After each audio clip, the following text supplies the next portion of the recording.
Kemerdekaan Indonesia 17 Agustus 1945, hanya di atas kertas. Karena hanya dalam hitungan minggu, kapal-kapal perang Inggris sudah merapat di Surabaya. Mereka membawa Belanda, dan mereka siap merebut kembali negara ini dengan moncong tank dan pesawat tempur. Tapi ada satu hal yang tidak dihitung oleh Jenderal Inggris. Mereka tidak menyangka bahwa perlawanan rakyat Indonesia akan digerakkan oleh sebuah fatwa suci. Apa isi fatwa yang dikeluarkan oleh KH Hashim Asy'ari ini? Mengapa satu kalimat dari seorang kiai bisa mengubah ribuan santri yang biasanya memegang kitab, menjadi pasukan berani mati yang memegang bambu runcing? Inilah kisah yang membuat Surabaya meledak menjadi neraka dunia karena sebuah fatwa. Kita kembali ke masa lalu untuk memahami apa yang sebenarnya terjadi, dan apa yang kita bisa pelajari. Timur Historia. Kami membahas tragedi dan peristiwa bersejarah di masa lalu. Subscribe channel kami bila Anda menyukai konten sejarah. Sejarah yang kita pelajari adalah bekal untuk menghadapi masa depan. Di akhir video, tuliskan pendapat Anda di kolom komentar. Mari kita diskusikan bersama. Langsung saja kita bahas topik sejarah hari ini. Tepat pada bulan Agustus 1945, seluruh penjuru Nusantara diselimuti euforia kemerdekaan yang meledak-ledak. Proklamasi 17 Agustus 1945 telah menjadi sumpah suci yang membebaskan jutaan jiwa dari belenggu kolonialisme selama berabad-abad. Indonesia, sebuah negara yang baru lahir, berdiri dengan gagah, dipanggul oleh semangat nasionalisme yang membara dari Sabang sampai Merauke. Para pemuda, Laskar Rakyat, dan TKR, Tentara Keamanan Rakyat, dengan bangga mengibarkan sangsaka merah putih, menyanyikan lagu kebangsaan, dan merasa bahwa pengorbanan mereka telah terbayar lunas. Namun, kegembiraan itu ternyata hanyalah jeda singkat sebelum badai yang jauh lebih besar menerpa. Di ufuk timur, bayangan gelap mulai menyeruak. Pada akhir September hingga Oktober 1945, kapal-kapal perang asing mulai merapat di kota-kota pelabuhan vital, terutama di Surabaya, jantung perlawanan di Jawa Timur. Mereka datang dengan bendera sekutu, di bawah komando Allied Forces Netherlands East Indies, AFNI, yang diwakili oleh tentara Inggris, Brigade 49 Divisi India ke-23 pimpinan Brigadir Jenderal AWS Malabi. Tujuan resmi mereka terdengar mulia, melucuti senjata tentara Jepang yang telah kalah dan membebaskan tawanan perang sekutu, prisoners of war. Di balik misi, pembebasan, yang tampak bersih itu, sekutu ternyata membawa serta sekelompok parasit yang paling dibenci rakyat, NICA, Netherlands Indies Civil Administration, administrasi sipil Belanda. NICA datang bukan sebagai pengamat, melainkan dengan arogansi seorang tuan tanah yang merasa hak miliknya dirampas. Mereka membawa rencana tersembunyi, sebuah niat jahat yang eksplisit untuk menegakkan kembali kekuasaan kolonial Hindia Belanda yang telah hancur. Mereka melihat proklamasi kemerdekaan Indonesia hanyalah sebuah anomali, sebuah administrasi kacau yang harus segera dikoreksi. Bayangkan kemarahan rakyat Surabaya. Baru kemarin mereka bersorak, merdeka. Hari ini mereka harus kembali melihat bendera triwarna Belanda di beberapa sudut kota, simbol penghinaan yang menusuk ulu hati.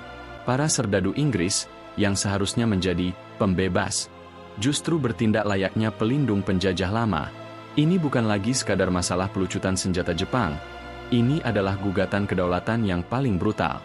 Indonesia, yang baru saja memproklamasikan dirinya sebagai negara berdaulat penuh, harus kembali diperlakukan sebagai budak di tanahnya sendiri.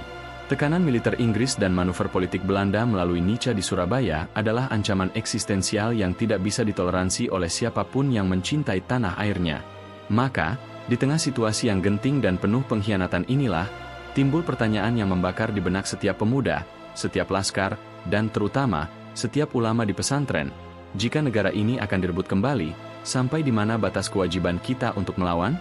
Jawabannya, ternyata, harus datang dari sebuah fatwa suci, dari suara seorang kiai besar yang suaranya lebih lantang daripada gemuruh meriam sekutu. Ketika gemuruh senapan Inggris mulai memekakan telinga di Surabaya, sementara bayangan NICA yang penuh dendam merayap di setiap sudut kota, perhatian seluruh laskar perlawanan dan tokoh Republik Indonesia tertuju pada satu titik suci, Pondok Pesantren Tebu Ireng, Jombang. Di sanalah bersemayam sosok karismatik, ulama yang tidak hanya menguasai ilmu agama setinggi langit, tetapi juga memiliki pengaruh politik dan sosial yang tak tertandingi di seluruh Jawa Timur, Hadratus Syekh KH Hashim Asy'ari. KH Hashim Asy'ari bukan sekadar pengasuh pesantren, beliau adalah Rais Akbar Nahdlatul Ulama, NU. organisasi ulama terbesar di Nusantara. Fatwa dan pandangan beliau setara dengan komando militer yang akan ditaati tanpa bantahan oleh jutaan santri, kiai kampung, dan laskar muslim yang tersebar di pedesaan. Dalam hierarki perjuangan saat itu, dukungan Kiai Hashim adalah kunci untuk mobilisasi massa total. Pemerintah Republik Indonesia di Jakarta, yang dipimpin oleh Presiden Soekarno dan Wakil Presiden Muhammad Hatta, berada dalam posisi yang sangat sulit. Mereka menyadari TKR saja tidak akan cukup menghadapi kekuatan militer Inggris yang terlatih. Dibutuhkan kekuatan spiritual dan moral untuk memobilisasi rakyat secara besar-besaran. Maka, utusan-utusan khusus dari Jakarta dan dari para pejuang di Jawa Timur silih berganti mendatangi Tebu Ireng, memohon petunjuk. Mereka datang membawa laporan kekejaman sekutu, kekhawatiran akan runtuhnya Republik, dan desakan agar Kiai Hashim segera mengeluarkan fatwa yang jelas. Dilema yang dihadapi Kiai Hashim sungguh berat dan kompleks. Pertimbangan kemanusiaan. Mengeluarkan fatwa perang berarti secara sadar mengirim ribuan santri muda, yang baru saja selesai mengaji kitab kuning, menuju medan tempur yang pasti berlumuran darah. Ini adalah tanggung jawab moral yang sangat besar. Pertimbangan syariat. Dalam ilmu fikih, perang, jihad, hanya bisa dilakukan jika memenuhi syarat tertentu. Namun, Kiai Hashim memiliki pandangan jauh ke depan. Beliau menyimpulkan bahwa mempertahankan negara, Darul Salam, negara damai, atau Darul Qiyam, negara tegak, yang sah, di mana umat Islam bebas menjalankan ibadah, adalah wajib syari. Jika kemerdekaan hilang, maka kebebasan beragama pun akan direnggut. Melawan narasi penjajah. Kiai Hashim harus melawan narasi yang coba dibangun oleh Sekutu dan Nica bahwa perlawanan rakyat hanyalah aksi ekstremis atau kekacauan sipil. Fatwa ulama diperlukan untuk mengubah perlawanan fisik ini menjadi sesuatu yang jauh lebih sakral dan legal secara agama, jihad membela tanah air. Di tengah tekanan batin yang luar biasa, Hadratus Syekh Kiai Hashim Asy'ari akhirnya memutuskan. Beliau menyadari bahwa tugasnya sebagai ulama bukan hanya berdiam di menara gading pesantren. Panggilan untuk menyelamatkan bangsa, untuk mempertahankan harga diri umat dan kedaulatan negara, jauh lebih mendesak. Keputusan itu adalah sebuah seruan revolusioner yang provokatif, bahwa perjuangan mempertahankan Indonesia bukanlah sekadar tugas patriotisme, melainkan sebuah kewajiban agama yang tak terhindarkan, sebuah panggilan yang akan segera memobilisasi kekuatan massa Islam yang tak pernah disangka-sangka oleh pihak kolonial. Pintu Tebu Ireng telah dibuka, dan Kiai bangsa telah memilih sisi medan perang. Langkah selanjutnya adalah menyatukan suara para ulama. Surabaya, 21 hingga 22 Oktober 1945. Inilah panggung bersejarah di mana para penjaga akidah bangsa mengambil keputusan paling radikal. Bukan di istana, bukan di markas militer yang megah, melainkan di sebuah kantor sederhana yang menjadi jantung pergerakan ulama, kantor pengurus besar Nahdlatul Ulama, PBNU, yang saat itu terletak di Jalan Bubutan 6 nomor 2, Surabaya. Kota pahlawan itu sendiri sudah bergetar, dibayangi ketegangan antara laskar rakyat dan tentara Inggris yang makin agresif. Di bawah restu dan arahan spiritual KH Hashim Asy'ari dari Jombang, seluruh konsul NU se-Jawa dan Madura berkumpul. Mereka datang dari pelosok-pelosok desa, meninggalkan pesantren dan santri mereka, menempuh perjalanan yang penuh risiko di tengah ancaman peperangan dan pergerakan tentara asing. Rapat ini adalah majelis syura tertinggi, tempat para ahli fikih dan pemimpin umat mendiskusikan satu pertanyaan krusial. Apa hukumnya Islam terhadap invasi yang mengancam kedaulatan Indonesia? Suasana rapat, ketegangan di ruang sunyi. Rapat berlangsung selama 2 hari penuh, dipenuhi dengan perdebatan fikih yang mendalam, pertimbangan politik yang matang, dan tentunya, tekanan moral yang luar biasa. Ulama-ulama besar saat itu menyadari betul bahwa fatwa yang akan mereka keluarkan akan menjadi izin untuk membunuh dan terbunuh. Sosok sentral yang bertindak sebagai motor penggerak, selain KH Hashim Asy'ari yang memberi arahan utama, adalah KH Wahab Hasbullah. Dikenal sebagai ulama yang visioner, organisatoris ulung, dan ahli strategi pergerakan, Kiai Wahab memimpin jalannya diskusi, memastikan keputusan yang diambil bukan hanya sesuai syariat, tetapi juga mampu memobilisasi kekuatan rakyat secara efektif. Perdebatan utamanya adalah tentang kategorisasi perjuangan. Apakah ini hanya sekadar perang nasional? Atau, dapatkah ini dikategorikan sebagai jihad fi sabilillah, perang di jalan Allah?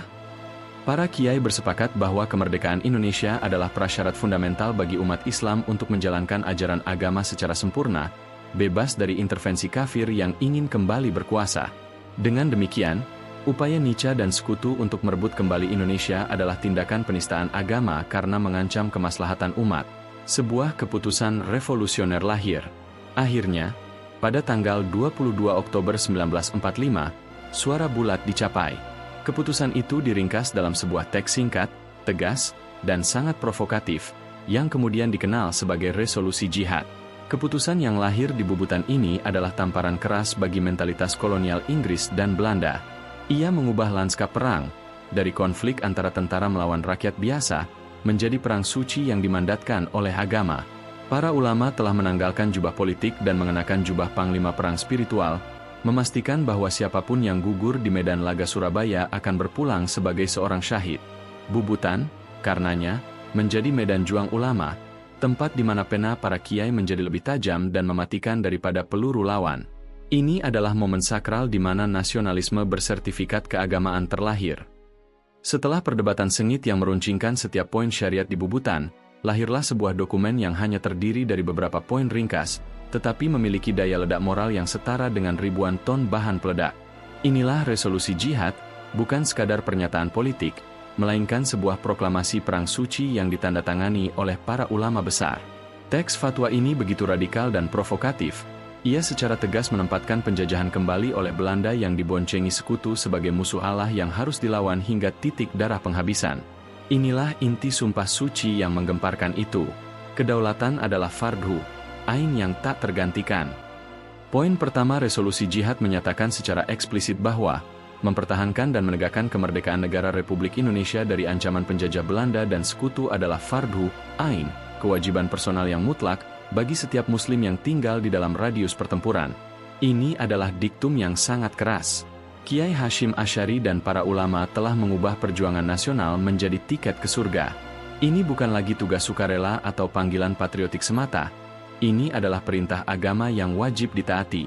Siapapun yang memiliki kemampuan fisik untuk memegang senjata dan berada dekat medan tempur, wajib bertempur. Tidak ada alasan untuk bersembunyi, tidak ada celah untuk lari dari tanggung jawab. Haram melawan dan wajib mendukung pemerintah Republik Indonesia. Resolusi ini juga dengan tegas mengharamkan setiap upaya dari pihak manapun, baik dari dalam maupun luar, yang mencoba memecah belah persatuan, menghambat jalannya pemerintahan Republik Indonesia yang sah, atau memihak kepada pihak penjajah. Mereka yang melakukan hal itu dianggap berdosa besar. Di sisi lain, setiap muslim diwajibkan untuk membantu TKR dan pemerintah RI dalam perjuangan mereka. Fatwa ini memberikan legitimasi spiritual tertinggi kepada Republik Indonesia yang baru berdiri, menjadikannya satu-satunya entitas yang sah secara agama dan negara. Deklarasi Perang Suci, syahid demi tanah air. Inilah poin yang paling membakar semangat. Resolusi Jihad menetapkan bahwa setiap muslim yang gugur dalam perjuangan melawan sekutu Nietzsche di medan tempur Surabaya dan sekitarnya adalah syahid, mati suci, yang akan mendapat pahala tertinggi di sisi Allah. Sebaliknya, siapapun yang melarikan diri dari medan tempur tanpa alasan yang sah, atau malah berpihak kepada penjajah, dianggap melakukan dosa besar. Dampak fatwa yang menggetarkan dunia. Dengan satu fatwa ini, seluruh peta mentalitas pertempuran berubah. Bagi tentara Inggris, mereka hanya menghadapi guerrilla warfare dari rakyat sipil. Namun, bagi santri dan laskar muslim, mereka sedang menjalani ujian keimanan. Mereka tidak bertempur demi gaji, pangkat, atau kehormatan. Mereka bertempur demi memenuhi panggilan suci jihad. Fatwa ini segera menyebar bagaikan api liar, disampaikan melalui pesantren ke pesantren, masjid ke masjid, dan laskar ke laskar. Dalam sekejap, Resolusi Jihad 22 Oktober 1945 menjadi pekik perang yang sah, mempersiapkan gelombang perlawanan fanatik yang akan membuat sekutu harus membayar harga yang sangat mahal di neraka Surabaya, sebuah harga yang dimulai dari kertas fatwa di Jalan Bubutan. Fatwa itu bukan hanya memobilisasi laskar, tetapi memperjuangkan nasib Republik dengan darah suci. Begitu Resolusi Jihad 22 Oktober 1945 dikumandangkan dan menyebar dari corong-corong masjid, musyala, hingga warung kopi, dampaknya adalah ledakan mobilisasi massa yang paling spontan dan fanatik dalam sejarah revolusi Indonesia. Ini adalah momen sakral di mana kekuatan spiritual Kiai Hashim Asy'ari mengubah seluruh Jawa Timur, dan sebagian Jawa Tengah serta Madura, menjadi kawah candra di muka perlawanan. Pekik fatwa itu menembus dinding pesantren, membakar hati setiap pemuda yang selama ini hanya sibuk mengaji kitab kuning. Mereka, para santri, yang selama ini dicap hanya berkutat dengan agama, tiba-tiba menjelma menjadi laskar jihad yang siap mati. Gelombang hijrah para mujahid. Dalam hitungan jam, bukan lagi hari, ribuan santri mulai berbondong-bondong meninggalkan kampung halaman mereka. Mereka datang dari Tebu Ireng Jombang, Lirboyo Kediri, Termas Pacitan, Langitan Tuban, Sidogiri Pasuruan, dan ratusan pesantren kecil di desa-desa yang tak terhitung jumlahnya. Mereka menaiki kereta api barang, truk terbuka, berjalan kaki, atau bahkan berlayar dengan perahu seadanya menuju Surabaya, pusat fardu ain yang ditetapkan Kiai Hashim. Perlengkapan mereka jauh dari memadai, bukan senapan modern ala Inggris, melainkan senjata tradisional yang sederhana, bambu runcing yang ujungnya sudah didoakan para kiai, golok, parang, dan tekad baja yang didorong oleh janji syahid. Kelahiran pasukan berani mati. Resolusi jihad menjadi motor utama bagi laskar-laskar Islam yang sudah ada, mengubahnya menjadi pasukan tempur yang terorganisir dan berani mati. Hizbullah, tentara Allah laskar pemuda yang terlatih dan bersemangat membela agama dan negara. Sabilillah, jalan Allah laskar yang terdiri dari para kiai kampung dan tokoh-tokoh masyarakat yang usianya lebih matang, dipimpin oleh KH Maskur. Mereka ini adalah pasukan garda depan yang bersedia mengorbankan diri tanpa perhitungan. Mereka tidak takut tank Inggris, karena di mata mereka, kematian di medan perang adalah gerbang menuju surga, sebuah janji yang jauh lebih bernilai daripada hidup di bawah penjajahan. Peran Bung Tomo dan seruan suci, Allahu Akbar. Semangat resolusi jihad ini juga menjadi amunisi utama bagi orator revolusioner paling fenomenal, Bung Tomo. Bung Tomo sangat menyadari bahwa pidato-pidatonya harus memiliki daya dorong spiritual untuk menyatukan semua elemen rakyat, pemuda, TKR, dan laskar-laskar santri. Diketahuinya, Bung Tomo bahkan meminta nasihat kepada Kiai Hashim Asy'ari. Hasilnya, Bung Tomo memasukkan pekik, Allahu Akbar. Allah Maha Besar, dalam setiap jeda pidatonya yang membakar emosi. Pekik ini bukan hanya slogan, tetapi kode spiritual yang diambil langsung dari ruh resolusi jihad. Itu adalah bahasa pemersatu bagi seluruh laskar muslim. Ketika Bung Tomo berteriak lantang melalui radio, selama arek-arek Surabaya masih punya darah merah, yang dapat membikin kain putih menjadi merah, maka selama itu tidak akan kita mau menyerah kepada siapapun juga. Allahu Akbar, Allahu Akbar, Allahu Akbar. Yang merespon dengan paling fanatik adalah ribuan santri yang menganggap panggilan itu adalah perintah jihad yang wajib ditaati. Resolusi jihad telah berhasil menghubungkan agama dengan tanah air secara sempurna, menciptakan gelombang perlawanan yang tak terhentikan dan sepenuhnya meremehkan kekuatan militer sekutu yang sombong. Surabaya telah siap menjadi kuburan bagi penjajah. Ketegangan yang dibangun oleh manuver sekutu dan fatwa resolusi jihad akhirnya meledak menjadi salah satu pertempuran paling brutal, heroik, dan paling memalukan bagi kekuatan Imperium Inggris dalam sejarah pasca Perang Dunia II. Inilah pertempuran Surabaya, yang mencapai puncaknya pada 10 November 1945, sebuah tanggal yang selamanya terukir sebagai Hari Pahlawan. Kronologi memicu api. Awal mula api besar ini dipicu oleh dua insiden provokatif. Insiden Hotel Yamato, 27 Oktober sedih perobekan bendera Belanda yang berupaya dikibarkan Nica di Hotel Yamato, kini Hotel Majapahit. Insiden ini adalah simbol penolakan mutlak rakyat Surabaya terhadap kembalinya kolonialisme. Kematian Malabi, 30 Oktober sedih puncaknya terjadi ketika pemimpin pasukan Inggris, Brigadir Jenderal A.W.S. Malabi, tewas secara misterius di Jembatan Merah. Kematian seorang jenderal bintang 1 ini memicu kemarahan besar di pihak Inggris. Inggris segera merespons dengan ultimatum berdarah pada 9 November 1945. Isinya tegas, semua pemimpin rakyat, laskar, dan tentara harus menyerahkan senjata mereka, berbaris sambil mengangkat tangan, dan bersumpah tunduk pada otoritas sekutu. Jika tidak, Surabaya akan dihancurkan rata dengan tanah. Respons rakyat yang tak terduga. Ultimatum tersebut disambut bukan dengan kepanikan, melainkan dengan ejekan dan pekik takbir. Bung Tomo melalui corong radio mengobarkan semangat jihad, dan yang merespons paling cepat adalah ribuan laskar santri yang telah dimobilisasi oleh resolusi jihad. Bagi mereka, menyerah adalah dosa besar, dan melawan adalah jihad fardu ain yang menjanjikan syahid. Neraka di jantung kota pahlawan. Pada pagi hari 10 November 1945, Inggris melaksanakan ancamannya. Mereka melancarkan serangan besar-besaran. Pembombardiran dari laut, kapal-kapal perang Inggris menggempur Surabaya dari Selat Madura. Serangan udara, Pesawat-pesawat Spitfire menjatuhkan bom dan menembaki target-target vital kota. Serbuan darat, tank dan kendaraan lapis baja Inggris bergerak maju, mencoba membelah pertahanan kota. Namun, di setiap sudut jalan, Inggris dihadapi perlawanan yang tak masuk akal.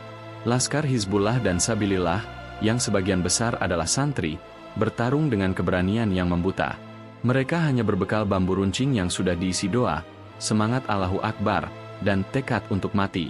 Mereka melancarkan taktik pertempuran gerilya jarak dekat, menyergap tank Inggris dengan bom Molotov sederhana, dan menahan laju pasukan musuh dari rumah ke rumah, dari gang ke gang. Pertarungan ini adalah perang psikologis yang brutal. Inggris mengira mereka berhadapan dengan tentara biasa. Mereka justru berhadapan dengan gelombang spiritual yang tak gentar menghadapi maut.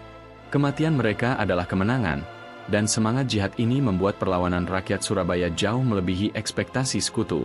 Meskipun Surabaya akhirnya jatuh ke tangan sekutu setelah 3 minggu pertempuran yang menghancurkan, kerugian di pihak Inggris sangat besar. Dunia menyaksikan bahwa kemerdekaan Indonesia bukanlah hadiah, melainkan darah suci yang dipertahankan oleh rakyat, yang didorong oleh fatwa para ulama. Pertempuran 10 November, yang dipantik oleh resolusi jihad, telah menyelamatkan wajah Republik di mata internasional, membuktikan bahwa bangsa ini tidak akan pernah sudi dijajah lagi. Itulah harga yang harus dibayar Inggris, dan itulah kemenangan abadi yang dipersembahkan oleh para santri. Pertempuran Surabaya telah usai, namun gema resolusi jihad 22 Oktober 1945 tidak pernah padam. Fatwa ini telah menunaikan tugasnya, memobilisasi jutaan jiwa dan menjadikan pertempuran 10 November sebagai salah satu babak terpenting yang memperkuat posisi tawar Indonesia di mata dunia. Resolusi jihad adalah warisan abadi yang membuktikan bahwa ulama dan santri adalah bagian integral, bahkan garda terdepan, dari revolusi fisik bangsa. Namun, seperti nasib banyak pahlawan sejati, peran sentral resolusi jihad ini sempat tenggelam dalam pusaran narasi sejarah nasional. Selama puluhan tahun setelah kemerdekaan, sejarah perjuangan Indonesia seringkali didominasi oleh tokoh-tokoh militer dan nasionalis sekuler, sementara peran para kiai, santri, dan laskar-laskar Hizbullah Sabilillah yang bergerak berdasarkan fatwa keagamaan, seolah hanya menjadi catatan kaki. Namun, mengapa butuh waktu puluhan tahun bagi bangsa ini untuk secara resmi mengakui dan menghargai peran sentral dari fatwa yang menyelamatkan Republik? Ada gugatan tajam bahwa dalam penulisan sejarah pasca kemerdekaan, ada upaya deislamisasi narasi revolusi, di mana motif perjuangan berbasis agama, jihad, cenderung dikesampingkan demi motif perjuangan yang dianggap lebih nasionalis, murni. Padahal, bagi rakyat di akar rumput Jawa dan Madura saat itu, motivasi terkuat mereka untuk mengangkat senjata adalah perintah agama yang diamanatkan resolusi jihad. Terlepas dari perdebatan historis dan kontemporer ini, resolusi jihad adalah bukti tak terbantahkan bahwa keterlibatan ulama adalah kunci dalam revolusi Indonesia. Ia adalah sumpah tak terbatalkan yang menyatakan bahwa membela negara adalah harga mati dan bagian integral dari keyakinan agama. Tidakkah ini menjadi ironi yang menyakitkan?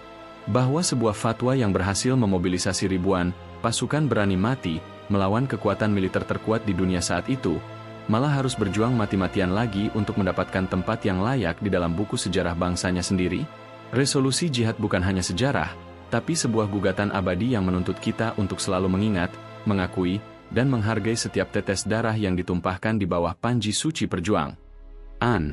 Inilah kisah resolusi jihad, sebuah fatwa yang diucapkan di ruang sederhana Bubutan, namun getarannya mengubah haluan sejarah bangsa. Kita telah melihat bagaimana KH Hashim Asy'ari, melalui kebijaksanaan dan keberaniannya, mengubah kewajiban bernegara menjadi kewajiban beragama, bagaimana para santri meletakkan kitab dan menggantinya dengan bambu runcing, siap menjadi syahid demi kedaulatan Indonesia. Tanggal 22 Oktober adalah tanggal lahirnya semangat heroik ini, yang kemudian berpuncak pada pertempuran Surabaya 10 November 1945.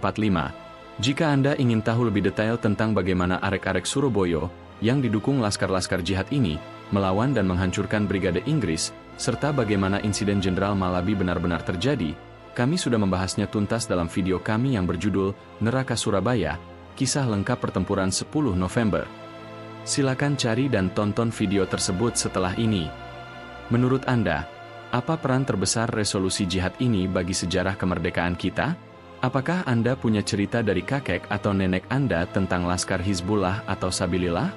Bagikan pandangan Anda di kolom komentar di bawah. Jika Anda merasa cerita ini informatif, menggugah, dan berhasil membongkar peran para ulama dan santri dalam sejarah bangsa, jangan lupa untuk tekan tombol like. Dan pastikan Anda sudah subscribe ke kanal kami agar tidak ketinggalan kajian sejarah mendalam kami selanjutnya. Terakhir, mari kita sebarkan kisah kepahlawanan ini. Bagikan video ini kepada teman-teman Anda, keluarga, dan di media sosial Anda, agar semua orang tahu betapa mahalnya harga sebuah kemerdekaan. Sampai jumpa di kisah sejarah berikutnya. Merdeka dan selamat Hari Pahlawan.